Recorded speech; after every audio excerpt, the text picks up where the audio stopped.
great, Andres. It's great to reconnect with you. Absolutely. Same. And congratulations on transforming while performing. The book is great. And, I know you teased it at our show earlier this summer. How's the reception been so far? It's been great. So we have the formal launch on October 1st, but so far so good. I mean, we've been presenting to clients, internal employees of the company, obviously friends and people outside in our circles, in the network, and it's been great reception.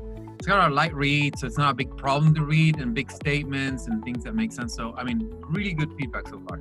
And we'll dig into the book in a little bit. I'm curious if there's been any feedback that has either been consistent or feedback that surprised you about the book, about maybe what people liked about it. What have you learned in terms of how people have responded to it? So one of the things I really liked as feedback is that it's super easy to understand, and they're like, it's sort of a recipe that's not overly prescribed, right? It's more general principles and general terms that, really touched upon the real thing, the real deal, big changers or big things to focus on, to really instill transformation while delivering results. And that's great. I really felt like that's what we wanted to deliver, and that's the value that we're getting.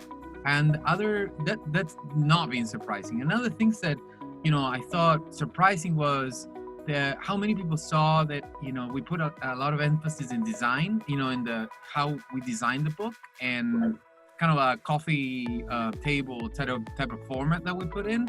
And a lot of people talked about that, which I thought it was sort of secondary to me. No, that's great.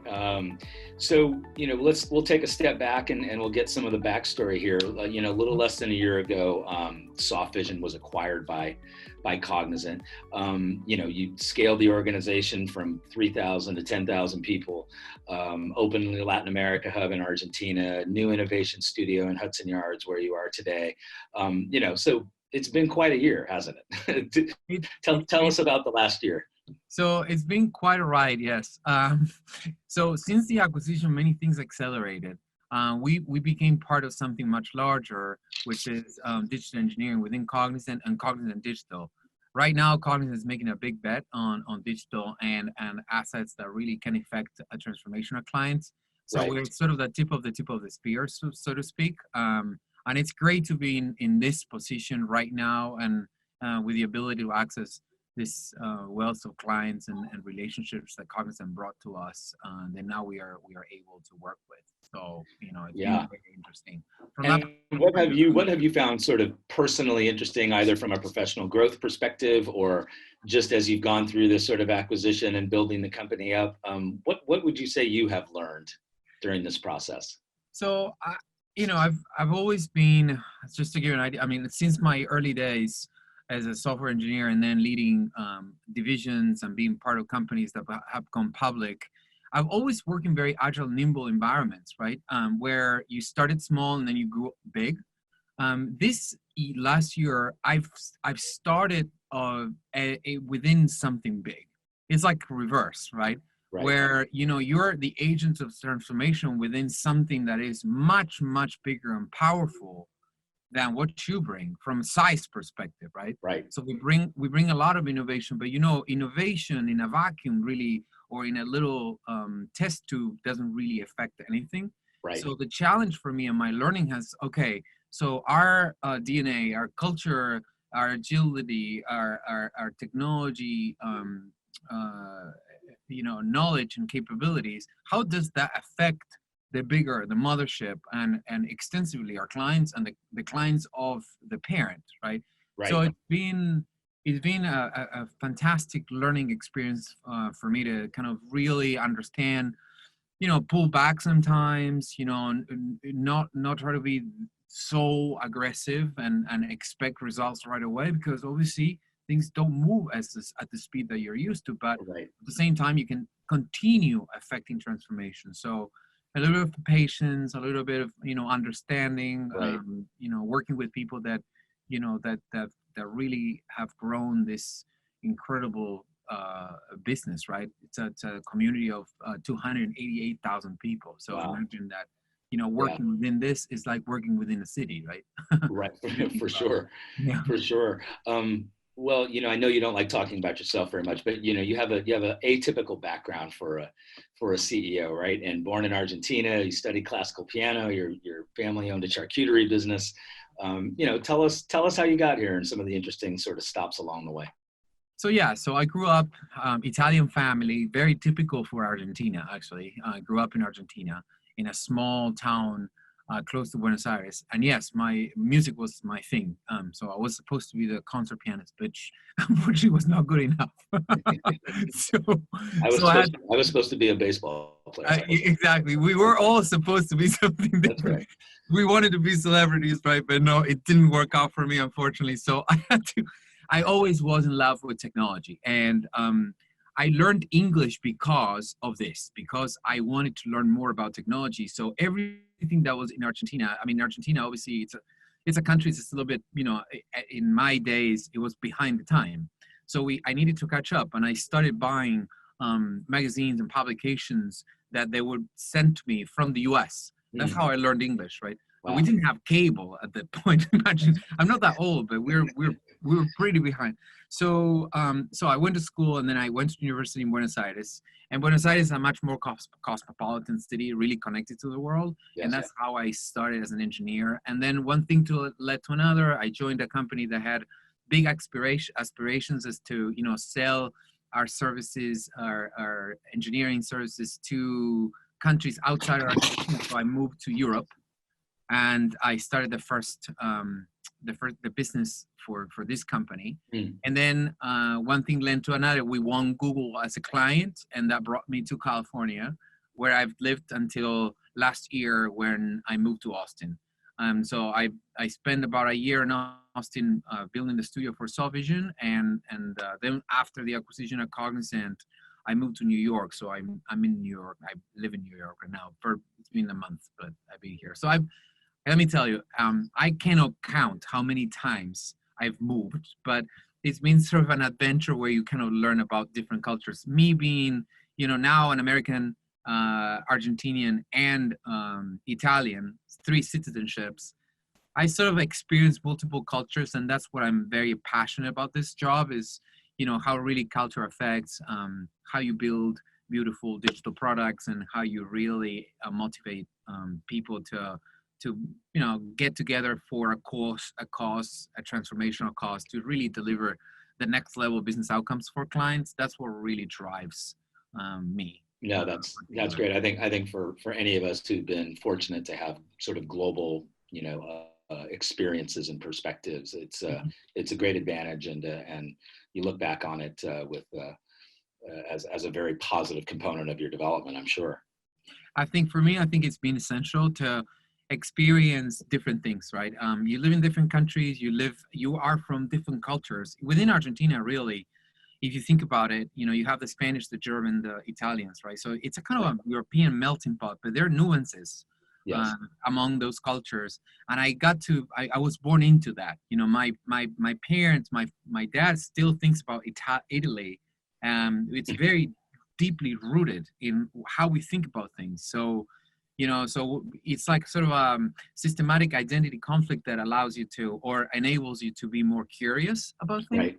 And Right. curious about people, and that really allows you to learn in a different way, not so boxed into one single way of looking at the world, right? So I think that has been very, very important for my upbringing and also for the development of my career, and how that kind of led to the decisions that I made and the places where I decided to live. And I was very lucky. My wife was as adventurous as I am. That's We great. started up in Argentina. We're still here. We are growing to 4 kids, and Wow. So and you've done all this with 4 kids too. 4 kids, yeah. And we have them in different. We had them in. So you have no idea the collection of passwords is so funny. So my first was born in Argentina, truly Argentinian girl, and second was born in England when we were living in London, and then the third and the fourth were born in California. So we have it's a pretty diverse It's the family. ultimate cosmopolitan family. It really Yes. is. Well, I definitely want to dive more into the book, but I kind of want to start, here on digital transformation. As you know, our event focuses on digital transformation, and I'm glad that's the foundation of our event, but I'd also say digital transformation's got a bit buzzwordy, if you will. Yes. And everybody supposedly now is engaged in digital transformation. But what are your thoughts about transformation and digital transformation? What does it mean to you? Before I even get into specific questions, when you hear digital transformation, what does that mean to you? So And to what are you me, trying to communicate to your clients about digital transformation? so a lot of people when you mention digital transformation, they think about technology first. And really, for me, it's fundamentally a change in corporate culture into a model that fosters growth Right. by really reinventing services and products, reinventing itself. So it's a culture shift into this model where you don't take things for granted anymore.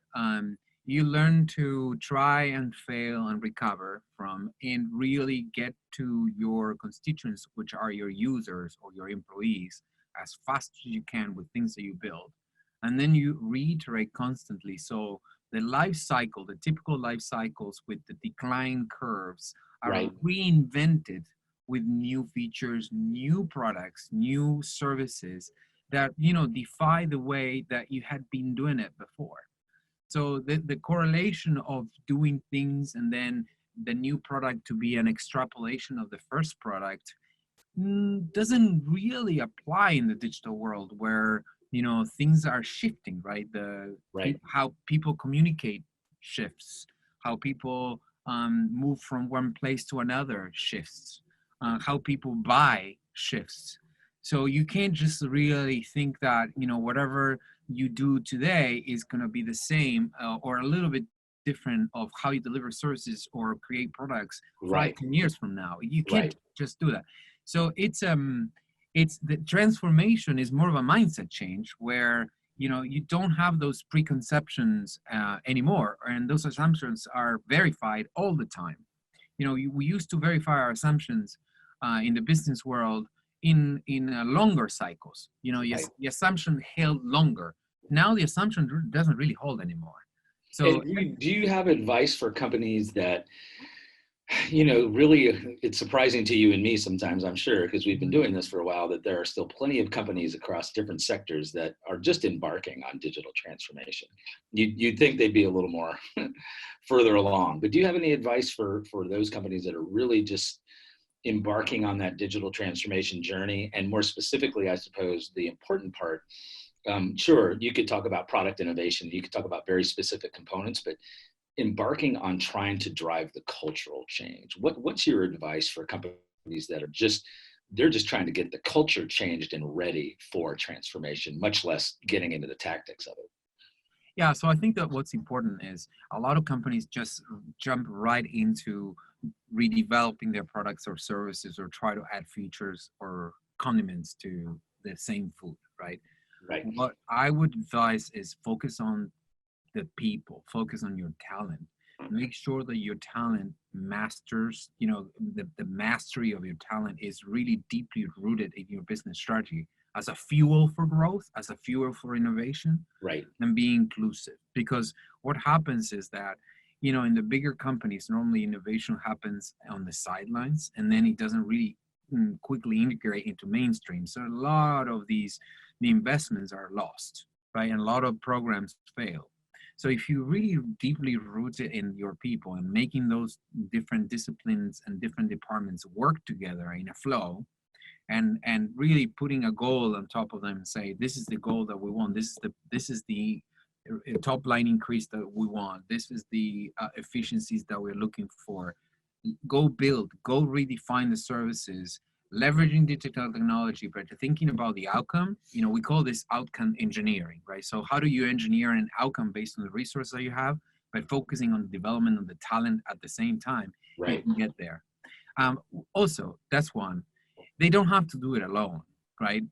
So Sure. my book really focuses on how to pick the right partner, how to build partnerships that are transformative in nature, where you mix the DNAs. You don't really leave people behind, like the typical camps, digital versus non-digital camps, right? Right. And then you have the new kids and cool ones and the old ones.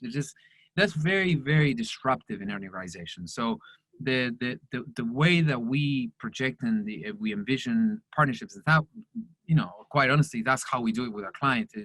It has an inclusive nature. So we normally, integrate teams that have all kinds of people that are, that are required to deliver that particular outcome. Right. So you focus on the end goal, and then you work your team structure, your processes based on that transformation goal that you set for yourselves, and you do it with somebody that has done this before many, many times.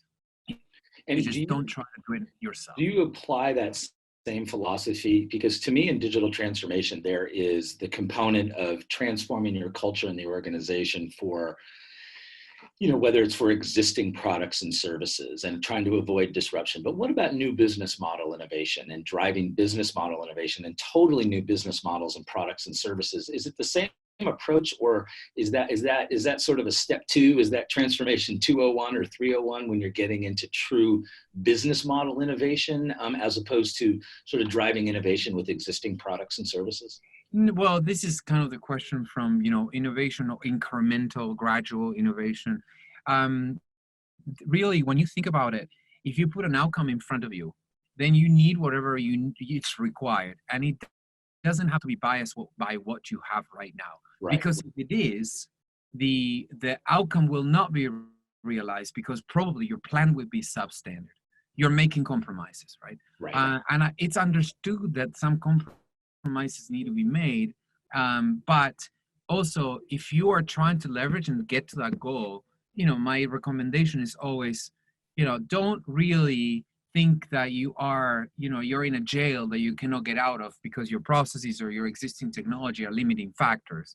That's more of a phantom than the truth, to be honest with you. Because if you work in an environment, you work with, people that really have done it multiple times, there are ways to abstract what you have. There are ways to interface with what you have. You don't have to throw everything away, right? A lot of existing businesses are thinking, okay, so if I'm going to launch my new product or I want to evolve my existing stack, I have to start from the stack that I have. Yeah, well, the stack may be pretty good for certain functions that you don't want to change, right, and that you will need in the future. So how do you interface with those functions, provide maybe a much better front end, a seamless experience over the new products or the new suites that you're trying to deliver? And when it's new products, it's very unlikely that you're going to do something that's so revolutionary, so new, that it doesn't interface with anything that you had before. If you're a business that it already exists, of course, right? If you're creating something completely new, and then you're a startup and you're breaking new ground, I understand. But in the majority of the cases, the innovation that happens within the company contemplates the existing. We call that application transformation, or we call it, technology modernization. It's possible to do it within the cycle, right, rather than in two phases. Oh no, we have to do all this uplifting first before we can innovate. That's very hard, because you're never proving that business value. You're never actually proving the outcome. And it gets the whole system, and it gets, the stakeholders fatigued, right? Mm-hmm. About, oh, we got to do all this, and it's how long it's going to take. Well, it's going to take us a year or two to get there, so that then we can. But in 2 years, your business could be gone, right? So it has to be in cycle. Does it make sense? It does. And there are ways to get there. No, absolutely. It's complicated. No, I mean, but I like the explanation of it as in cycle versus, that makes a lot of sense, because you're right. I mean, as you look at technology development, the CTO or the CEO always wants to go in these sort of IT cycles, right? Or product development has a product cycle, right? Maybe it's based on the customer adoption cycle, or, there are all sorts of things that it's based on, but you have to be prepared to go in cycle. I really like that. I've never sort of heard that explanation of it. So no, it makes a lot of sense to me. One of the, you talk a lot about sort of the, hot topics and different subjects in AI and machine learning and blockchain. But one thing that's really important to you, even though it's been around a while, is gamification, right? And, talk to us about like what's new and exciting from from your perspective about gamification, and is it relevant? Can you also make gamification relevant for, even like more obscure B2B manufacturing or industrial companies? I mean, I think we all expect gamification to happen in B2C environments. But talk to just a little bit, gamification now for you. What's new and interesting about it, and is it applicable for everybody? Can even large B2Bs It is. I mean, so for example, we apply it when we build new products for customers, right? And in the software construction process, and it's not B2C, it's B2B really. And whatever software we're building, whatever product we're building for customers, we apply because it helps us really elicit what behaviors we are expecting from the team and what kind of micro results are expected throughout the process. Right. And it really helps orient the pod, in our case, our cross-functional, that's a definition of our cross-functional team, to what is required and expected of them. It defines expectations in a much more dynamic way, and it instills a growth mindset in the team. So we don't just reward the big trophy. Oh, you achieved, you reached a milestone, your sprint has finished, and you deliver all these features. No, we compensate for, hey, we met and we define our goals, for example. That's, gives you experience points, right? Yeah. You can build an inventory, a gamified inventory of expected behaviors you ask of that team. And basically you start removing this kind of devil is in the details kind of thing, and you're putting all the details in front of them and say, this is what we want. It's a very different approach than having a checklist and have them mark check things off once they've done it. It instills that kind of behavior and hence a culture and identity for the teams and how teams interact amongst themselves. We really made it we gamified a methodology to build products. We call it Game of Pods because we thought this is so powerful and so, it's so frictionless as well, right? It's not a matter of whether you're 25 or 45 to do this. No, not really. It's not a matter of, oh, I'm not a gamer, so I'm not going to play this game. No, it's a way of communicating within a growth, instilling this growth mindset in a way that is not PO, like sort of project management organization prescriptive, the traditional way of, oh, this is all you got to do. And, you get an 8 or a 7 or a 4 out of 10 if you didn't do all these things. It doesn't work like that. Right. It measures the team progression and maturity throughout time. And the team, as they are achieving or as they are evidencing those behaviors and those results, they're gaining experience points that level up their level of maturity. It's as simple as that, right? And that has given us tremendous results for, team retention, achievement of results, team cohesion, which is they're all aspects of team maturity. Yeah, absolutely. Another expression that you devoted a whole entire chapter to is, fail fast, early, and cheap, which I love, and I think you shared that at our event in July, and the crowd really responded to it. Take us through that a little bit. Why you like that expression, and what does that mean to you, and do you have any examples of that as well? Yeah, so we incent people to try and to be as close to the customer or the end. So you're building a digital product, for example. You want to really prove those assumptions or validate those assumptions that you did take during the design process. Sometimes, products and services, they are designed and proven too late in the process. And then once you've gone too far, then it's very difficult to pull back. You already spent the money, you spent the time, you sold notions or assumptions to stakeholders, and then you have to undo all those. It's very complicated. So the concept of fail fast really, is in the, it's that failing leads to experimentation, right? And then the idea of experimentation breeds learning, right? So it's an iterative process. And when I say fails fast and cheap, is because those iterations are normally very very short.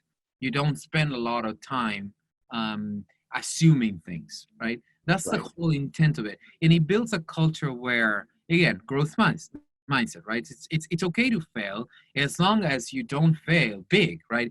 Because if people are saying, sometimes when we talk about ourselves, fail fast, because it comes from agile mindsets and agile processes, right? There's no something that I invented or my team invented. We embraced it and we sort of how can I say, we customize it? No, we moderated it a little bit, right? Right. So fail fast is fail fast, but fail cheap, right? Don't go crazy building something and then spend a lot of fortune and then and then you fail, right? That's not what we mean. What we mean is, if we are assuming that a certain feature in a product, for example, is gonna increase customer acquisition, just build a prototype and test it before you continue building on top of your assumption, right? Right. And that, you think, well, but that's obvious and it's one-on-one, but there are many, if you go to corporate culture, big corporate culture, people really don't make themselves those questions, because when things are approved by stakeholders of the upper level management, Right. they're not supposed to fail, right? And so this culture of informing the leadership, hey, we need to change course, it's not what we thought.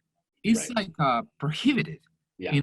in that's deeply rooted in corporate culture, and that's very negative because it allows to people kind of covering there, as and then Yeah. pulling back and inventing all kinds of things so that they stay afloat, and then at one point entire programs fail, and we're talking tens of millions and hundreds of millions of dollars here, right? Right. So if you think about 50-60% of digital transformation programs stalled or failing, we're talking about hundreds of in aggregate billions of dollars wasted. And it's one of the deeply rooted kind of cultural issues in these failures, is that people know that they're heading in the wrong direction, but they already too invested in the wrong direction. So they're trying to survive one way or another, and they don't communicate. So that's where it's so important to instill this in the culture. That dialogue is super important at all levels of organization, and the things, some assumptions could be wrong, right? And Right. we just have to modify course. It's normal, right? It is. In regards to failing cheap and the whole idea that, you know, a lot of it is culture and internally, and maybe that someone is afraid to say it failed because we've invested time and we've invested money. And as you say, in corporate, as you go up, if it's approved, it's not supposed to fail. So people are afraid to say that it failed. Have you come across any processes or sort of operating principles or best practices where, when a new venture is launched, call it a new product internally, where there needs to be a set of agreements that this continues to go on, and it almost gives people cover, where if it's failed, then there's a process internally that recognizes that and says, okay, we're going to cut the cord on this. Is there any way to operationalize that sort of at least assuages some of the fear of people of admitting failure internally? Oh, yes, absolutely. So it could be as simple as a quarterly review where, it's super important to collect data. Not these decisions without data are meaningless, right? So, if you have data about your users and it's not going well, there are some modifications that you're going to try, right? So you can do it within the quarter. You can try that within the quarter. You can ask for flexibility to change course within the quarter. And if you have to really redefine your product roadmap, you can go up and say, I have to do it. And that can be actually set up as a guiding principle in the project charter, right? So you can do that at a project level.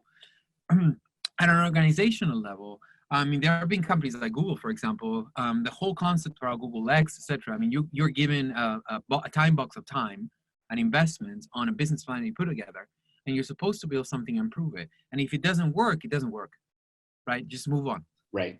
That's instilled by some companies. The more innovation companies have processes where you can go fail, right? And it's fine because it's just in the process of innovation.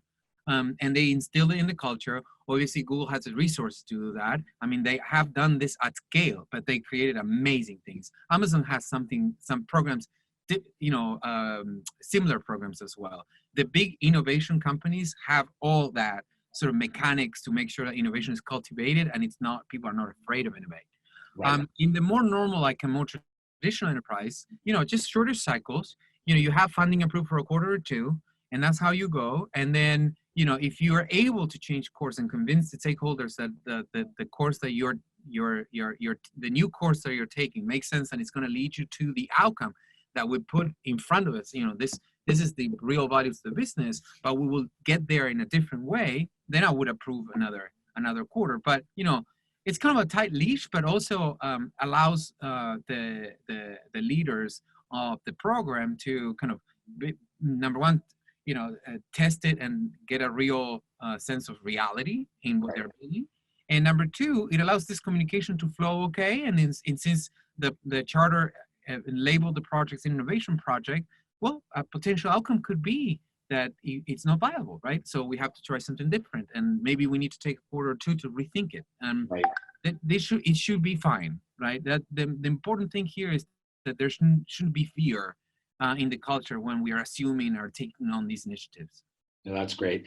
I think we're running up on time, but one question I wanted to ask you as your whole experience with writing the book and the feedback you've got on it, but hey, we're moving at warp speed, right? So, let's say you were contracted to write a second book within 2 years, like what would already be top of mind for you about what's next? Like you've moved on from that. And like, if you had to write a book for next year, what do you think you'd write about? What's top of mind for you now moving forward? So I'm crazy about methodology and I'm crazy about all these things, but not as prescriptive, but more as a guiding principles. And so we have a whole thing about codification and how we collapse enterprise silos and how do we enable flow that agility that really produces the outcome at the end. And, what creates that engineering of the outcome, right? We are very passionate about that. And Game of Pods is a product that we are actually building. Is that right? Yeah, so to make this methodology systematic and pervasive. So what I would hope to write about is about Game of Pods in a couple of years now, because we will have collected a lot of data across projects, across industries at scale, and how, it wouldn't be only about play and how play influences behavior. It will be also about how to disseminate a methodology using an unconventional technique, which in this case is gamification. So it's we're still already thinking about it because we're building the product. So it will be the result of the. It's a good snappy book title. Yeah. Yes. Well, I don't know. Now that you ask me, I haven't really thought hard about it, but it's potentially going to be one. It depends on what, if we can discover something out of the implementation of Game of Pods at scale.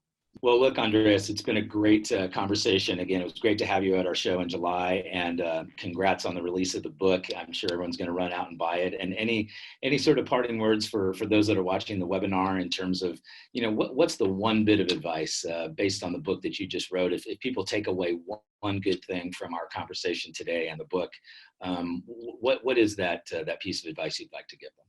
I think the centerpiece of this is that diversity really drives that, or helps companies build that disruptor DNA that they need to kind of reinvent themselves.